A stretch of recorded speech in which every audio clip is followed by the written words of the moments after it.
Более 3000 бизнесменов в прошлом году прибегли к помощи специалистов Палаты предпринимателей. Больше всего обращений касались защиты прав в сфере земельных отношений. На втором месте участие в госзакупках. Тройку замыкают искусственные барьеры в сфере получения сертификатов и лицензий. Эксперты отметили большое количество жалоб на возбуждение уголовных и административных дел в виде необоснованных штрафов и пений.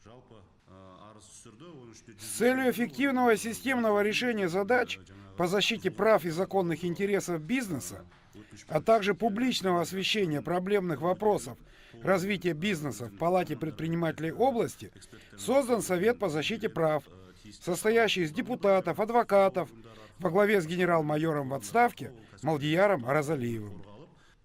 Большим достижением для себя эксперты считают привлечение иностранных инвестиций в экономику области в размере более 600 миллионов долларов США. Для этого Палата предпринимателей сформировала карту приоритетных бизнес-проектов и тесно сотрудничала с коллегами из 10 стран и с отечественными финансовыми институтами.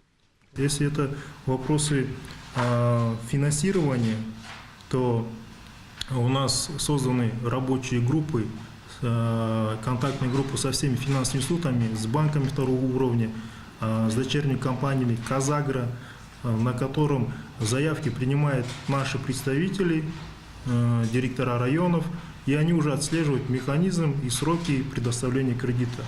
В борьбу за права бизнесменов с новой силой вступят эксперты Палаты предпринимателей, ведь их мощь и право голоса во всех консультативно-совещательных органах увеличились на 50%. Эльзара Исетова, Дастан Баширов, Сакен Серкул, новостная служба телеканала ТВК.